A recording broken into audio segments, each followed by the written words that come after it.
I want to talk about AI, because we've been talking about it a lot here, which I want to get it clear what your thoughts are, because it's mostly Elon's scared of robots. I mean, that kind of thing. Or how do you...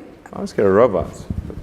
Or artificial intelligence. Can you clarify exactly what the issue you have now? And you deserve the background. We've been talking to Jeff Bezos, Sundar Pichai. We talked to Mark Fields from Ford about it.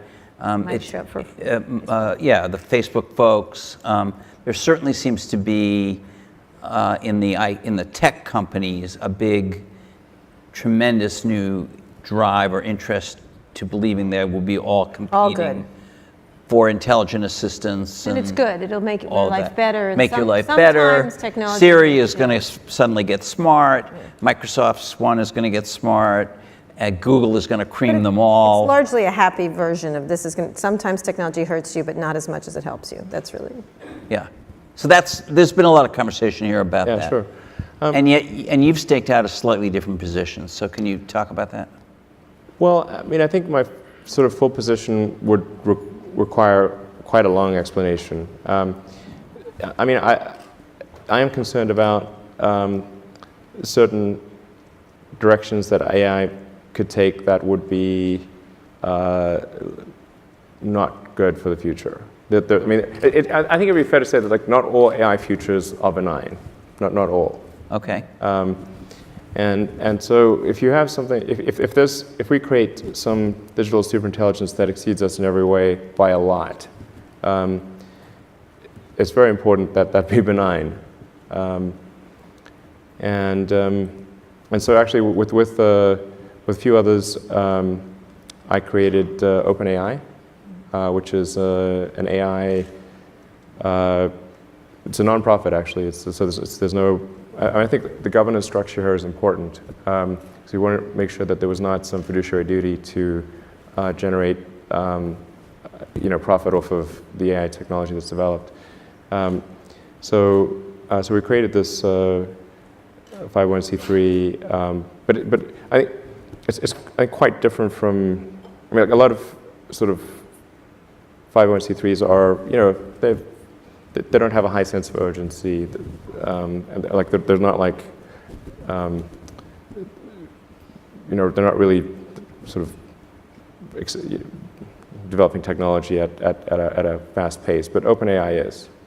So OpenAI has a very high sense of urgency, and I think that the people that have joined are really, really amazing. And the intent with OpenAI is to democratize AI power. And there's a quote that I love from Lord Acton. He was the guy that came up with power corrupts and absolute power corrupts absolutely, which is that freedom consists of the distribution of power and despotism in its concentration. And so I think it's important, if we have this incredible power of AI, that it not be concentrated in the hands of a few and potentially lead to a world that we don't want. And what world is that? What do you foresee that when you see it? It's difficult. I mean, it's called the singularity because it's difficult to predict exactly what future that might be. Except I don't know a lot of people who love the idea of living under a despot. I don't think people generally choose to live in a democracy over a dictatorship. And the despot would be the computer? Or the people controlling the computer. And do you worry specifically about any of these companies I mentioned, who've all seemed to now kind of be pivoting toward this as the battleground in the next 10 years? I won't name a name, but there is only one.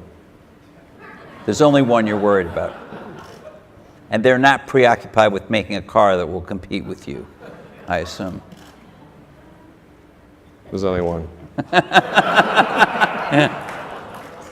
And tell me, this is an interesting... It's not about competing. This is sort of like what would be the point of competing for, mutual destruction? It's like it's not about competing. It's really just about trying to increase the probability that the future will be good. That's all. So the goal of OpenAI is really just to take the set of actions that are most likely to improve the positive futures. Like, you can think of the future as a set of of probability streams that, Yep. that branch out and then converge, collapse down to a particular event, and then branch out again. And there's a certain set of probabilities associated with the future being positive and different flavors of that. And at OpenAI, we want to try to do whatever we can to guide, to increase the probability of the good futures happening. I think that's really what